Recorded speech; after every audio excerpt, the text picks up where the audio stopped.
This is a follow-up to our interview with Dave Oliphant about the Texas roots of Ornette Coleman. And Dave found this great book called Dance of the Peckerwoods by a musician, writer, man about town, Michael H. Price. And it's an expensive book. It's out of print. I think it first came out in England. And yeah, cheapest version on Amazon is $191, and it goes up from there. However, it's been reprinted in an American version. Michael is a Texan. It's just only a British company would publish it. But now it's got an American version brought out by, credit where credit is due, Cremo. These guys are funny. Cremo Studios, and they are located in Lower Klopstokia, which obviously is a joke, but hey, what the hell. Anyway, this is a great book, and the new title is Thick Lights, Loud Smoke, and Dim, Dim Music, and it's his very interesting take on Texas music culture, which he participated in firsthand to quite a degree. Anyway, there was a time in the early 80s, I remember well, when one of the Bass brothers wanted to develop Fort Worth and created a music venue and invited Ornette to come there to play, and a big deal was made about it. In fact, there's even a movie called, I don't know, it was made by Shirley Clark, just look it up. And there's a lot of scenes from that Fort Worth visit, and I think the intention on the part of Bass and some of the city fathers of Fort Worth was to lure Ornette back to Texas, specifically to Fort Worth, and that didn't work out, but that was the goal. Anyway, this Price fella interviewed Ornette in '83, and some interesting stuff came up. So here's the sections on Ornette from the book. I would transcribe it, but I can't spend any more time at a keyboard, so I'm just going to read it out for you. But anyway, this comes from the book Thick Lights, Loud Smoke, and Dim Dim Music by Michael H. Price. If you're interested in Americana and music and Americana, this is a really good book, especially if you want to get deeper into the Texas aesthetic. So anyway, first some historical stuff, and I'm going to start reading right now. This is from page 245. A concise survey is in order. Coleman first latched onto a saxophone at age 14 in 1944 in Fort Worth. Self-taught, he performed with an assortment of R&B bands at venues including Fort Worth's historic Bluebird nightclub. When Big Joe Turner operated out of Fort Worth during 1947 to 48, Coleman landed a job as an accompanist. Quote, I was kind of an anomaly anyhow, and the saxophone just cinched that, end of quote, Coleman said. I was trying to be a vegetarian. Imagine that, 1948, teenage vegetarian in Fort Worth. Ornette was different for sure. I was trying to be a vegetarian back then, too, at a time when no self-respecting Southern Negro would pass up a mess of barbecued ribs or catfish. And I may have been the first kid in town to have my hair marcelled, artificially dekinked. I guess I was a beatnik. Around 1949, Coleman hit the road for the first time with a traveling unit attached to Silas Green's minstrel show, a Chitlin circuit troupe that belonged more to the waning tradition of black vaudeville than to the defunct form of minstrelsy. That's an important distinction. This is black vaudeville, not a minstrel show, even though it was called a minstrel show. Around that time of his stay in Amarillo, during the same year, Coleman joined Pee Wee Creighton's blues band.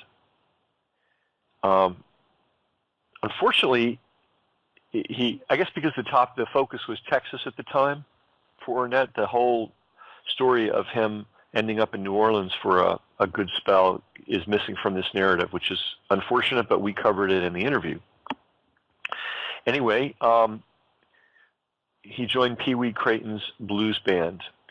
Pee Wee was a good boss, Coleman said, but he preferred that I just notate in the background, more honking along than soloing. And the rumor got around that he was paying me not to take any solos. That's pretty much how my reputation got so that it would precede me whenever I might try to take myself, wherever I might try to take myself. I was always a good mimic, and that's an understatement. If he heard it, he could play it. And I could mimic sweet notation as well as imitate Charlie Parker, which went over okay. It'd be when I try to sound like myself, not like anybody else, that I'd get into trouble with the conventional band leaders. Interesting, right? But it gets even better. Anyway, somewhere here along, now maybe again, it was maybe a little bit of showbiz and a little bit of politics, but Ornette says this in another chapter.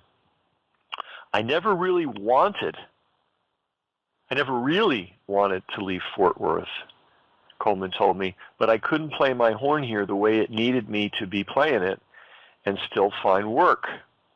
That was back in the day when club owners would post signs backstage reading, "Where's the melody?" So I tried to stay in Texas anyhow. Wound up in 1949, he would have been 19, in Amarillo. Ever heard of that town? Northwest of here, at a jazz club, an all-around wicked place called the La Jolla, out in the middle of the damnedest, treacherous mudflats you ever did see. I fit in some better there, but it was still no good. All the black cats wanted to keep playing Duke Ellington material as if Dizzy Gillespie and Charlie Parker had never happened. So a little sidebar. This is 49. This was the the golden age of bebop, and Ornette was in step with that. Coleman continued. Now this is the interesting part. He's out there in Amarillo, Texas, playing at the La Jolla nightclub. The real inventions came down after hours, when these hillbilly cats came down on the honky, came from down, let me start again. The real inventions came down after hours when these hillbilly cats from down on the honky-tonk strip would come down slumming with the spades. That's what Michael Price says Ornette said. This steel guitar man by the name of Billy Briggs, he'd still sit in with us. Sorry, I'm messing this up. He'd sit in with us on this one-of-a-kind instrument he'd built for himself and get downright strange with the takeoff solos. He had himself some chops, I mean. That Briggs cat was doing riffs that you just don't associate with any kind of country music. A man after my own heart. And if not for that old bugaboo segregation, we probably could have hit things off with some kind of band of our own. Fat chance in Texas. How do you like that? So you got to imagine this. Amarillo, and I got to confess, I don't know where it is, but I think it's out there, jamming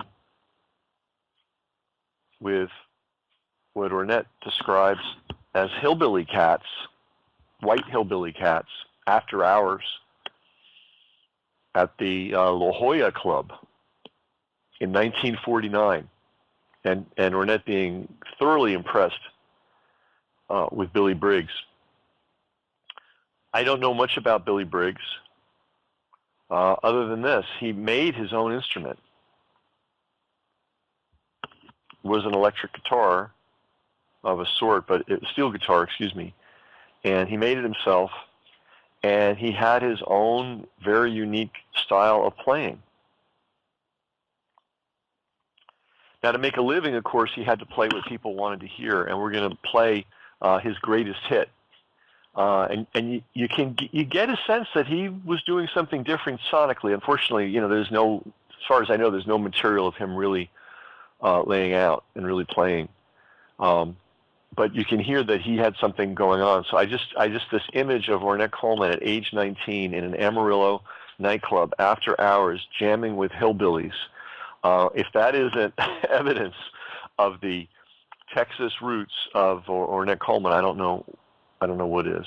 So here's a tune. This was the greatest hit of Billy Briggs' career as a commercial artist. And gosh, how I wish we had some of his more free playing. So music history is a lot richer and deeper and surprising than most of us can imagine, as this episode proves. So with no further ado, Billy Briggs.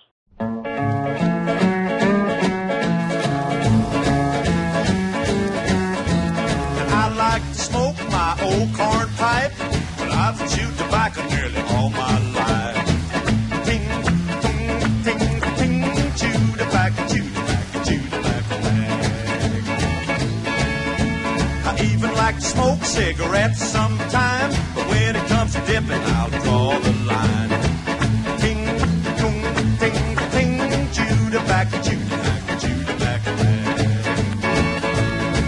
If you chew tobacco, don't spit on the floor. Expect the rain in the custard door. Ting, ting, ting, ting, chew tobacco, chew tobacco, chew tobacco.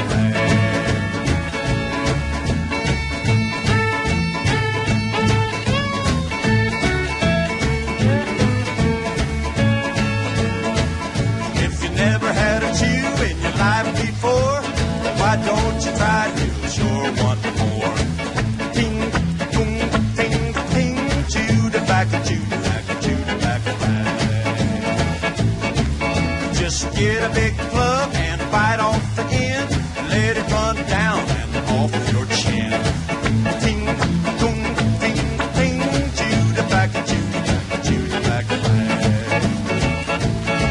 If you chew tobacco, don't spit on the floor. Expect the rain in the custard door. Ting, tung, ting, ting, chew tobacco, chew tobacco, chew tobacco.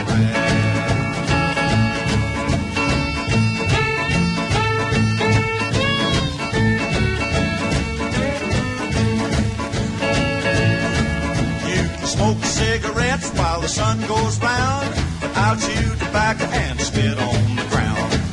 Ting, tung, ting, ting, chew tobacco, chew tobacco, chew tobacco rag. Now all day long you can smoke your pipe, and I'll chew tobacco and spit all night. Ting, tung, ting, ting, chew tobacco, chew tobacco, chew tobacco rag. If you chew tobacco, don't spit on the floor. Expect a raid in the custard door. Ting, tung, ting, ting, chew tobacco, chew tobacco, chew tobacco rag.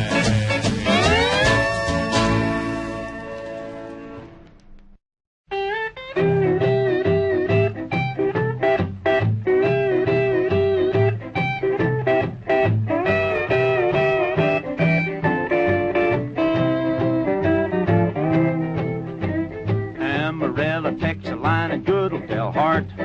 That's the kind of town that we have in these parts. Borger, Pampa, Duma, Spearman, and we have Perryton too. Wheeler and Shamrock, then Wellington, Childress, Memphis, Lakeview, and Clarendon, Esteline, Turkey, Tulia, and we all of them true. Now of all the towns that I've left out, we love you too, beyond a doubt. I just didn't have room in this song to add all the towns where they belong. Vega, Hereford, Canyon, and Silverton, Old Tascosa and Canadian. Put them all together and we'll have a panhandle shuffle.